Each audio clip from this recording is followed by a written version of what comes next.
Hello, everyone. I'm your host, MJ, and this is Short Stories and Stuff, a podcast where I give you my take on a novel, new or old, through storytelling. Hopefully, my short stories pique your interest so much so that you head on over to your local library or local bookstore and create your own mental epic movie. Today, we have My Sister, the Serial Killer. I'm sorry. Like, I had to do it. Okay. I wanted to do a little something different for this episode. Now, although I, of course, pictured myself in some of these scenes, I also pictured some actors that are well known to me. Like, Idris Elba immediately came to my mind when I thought of Tade. And I thought I would take it a step further and look up some actors that I did not know too well. After reading the novel, I did some research. I used Google because Google is your best friend, and really thought who else could play these characters if it were a movie. I looked up Nigerian actors and actresses and kind of pictured who could be these characters. Now, I mainly looked at some clips in the pictures of the actors and actresses, but if you read the book, who do you think should act in these roles? Disclaimer, I googled and YouTubed to figure out how to pronounce the names, but please correct me if they are not. The last thing I want to do is get a name wrong. So, ladies and gentlemen, I present to you the cast of My Sister, the Serial Killer.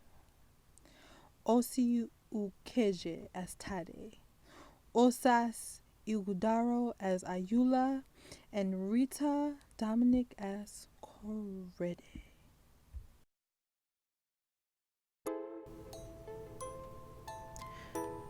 There's something about the smell of ammonia that's so comforting nowadays. I don't even think I have any nose hairs left this time. Fun fact, bleach shouldn't be a killer's best friend. It should be more like an acquaintance or the person who tags along in the group.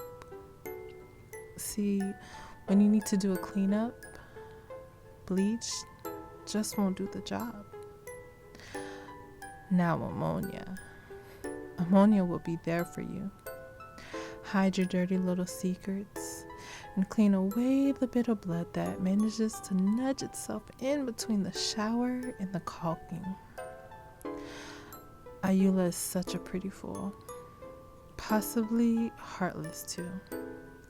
She finds men disposable, claiming they are all the same. She would say that in her direct, stony voice. But not my Tade. He is sweet and funny. Well, he was once before he met her. I wanted him to look at me, to desire me, to want me in a way that increased his blood pressure. I wanted him to be delirious about me. Ayula, why did you take him from me? You knew he was my secret, my little treasure.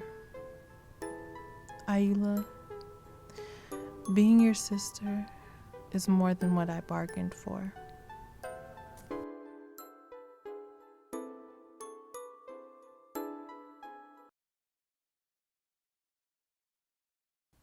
Hey guys, I wanted to thank you for sticking around even after listening to that bad acting. Like, shout out to you. You guys are the real MVPs, okay? So I wanted to start out by saying or giving a shout out to Korede. Because if you don't recall, if you read the book, if you recall, at the beginning of the novel, somewhere it said that she was going to eat her food. Like, she had food in front of her, okay? She was going to wine and dine herself, probably. Watch a movie. See what was on Netflix or Hulu or something like that, right? And then she gets a phone call from Ayula saying, "Oh, I'm so sorry. I killed again. Oh, you know. And Ayula, or Korede, of course, she goes to her sister. And that's what I say, she's better than me. Because maybe the first time Ayula kills, I'm like, okay, let me hurry up and go to her and clean. Second time, bro, okay, you have a problem. Because apparently it looks like you like to kill. Third time, no. No, ma'am. No, sir. I'm going to sit down, eat my food, and then I will go and clean up the mess. Because clearly you won't do it. I was so heated. I would have whooped Ayula's behind before and after, okay? Because what you're not going to do is interrupt my evening, especially food. You let my food get cold, okay?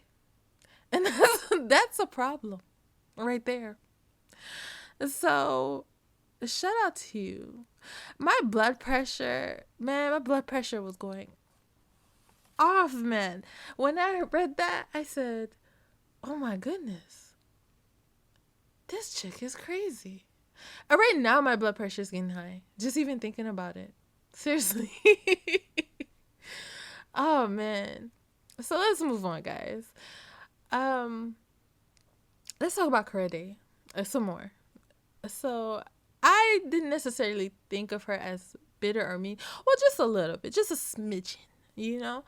But I would say she was more so overprotective. And you have to understand, she's the eldest, meaning she's been dealt with the brunt of most things.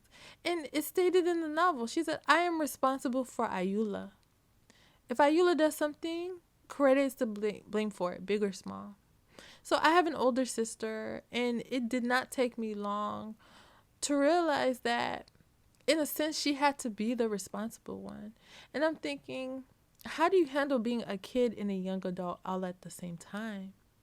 Because pretty much that's what you do. That's what you are as the eldest sibling. So I'm the youngest.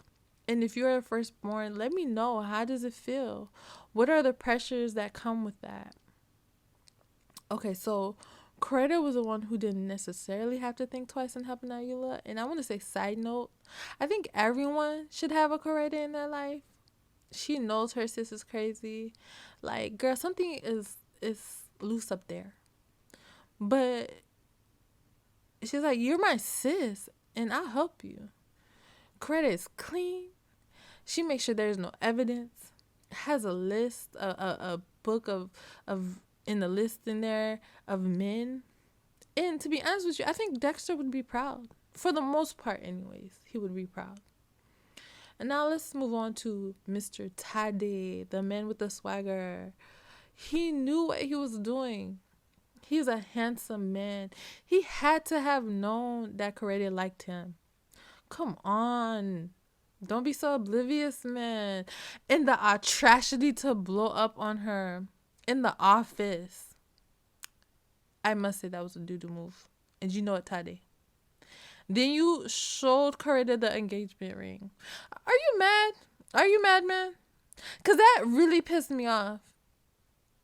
You gonna show Korede the engagement ring?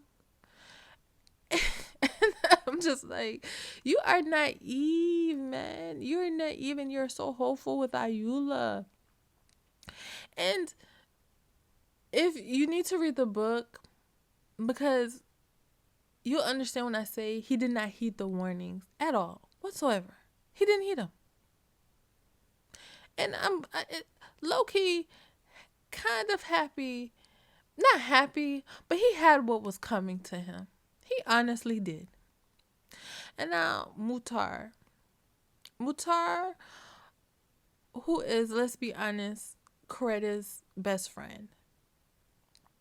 And I view him as kind of the voice of reason in a sense, if that makes sense. I like him. He's old and he was in a coma.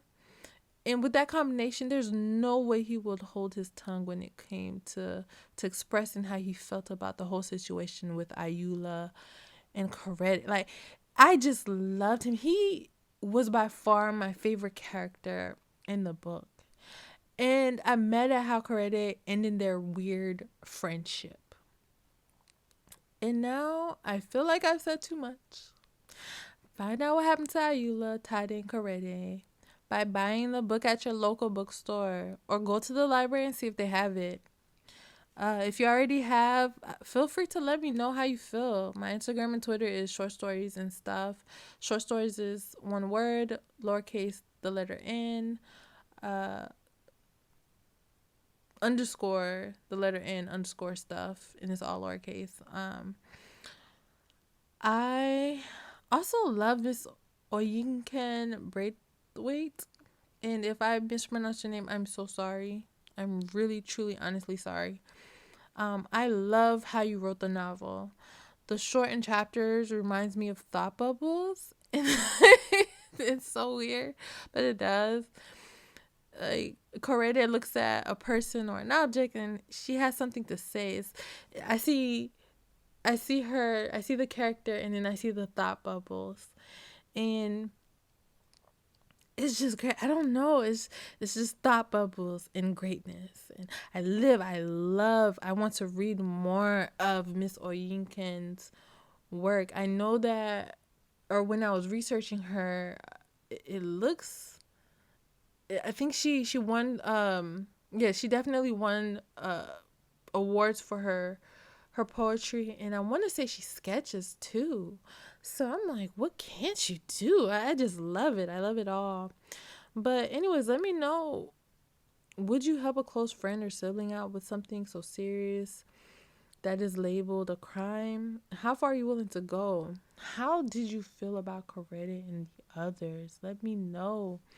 I also wanted to give a shout out to Nicholas Iglesias. I went on filmmusic.io and I looked him up, Nicholas Iglesias, and it's called El Oro del Duende. That's the music that you heard in this podcast. All right, guys. I want to say thank you to your beautiful ears. See you guys next week. Love you guys. Bye.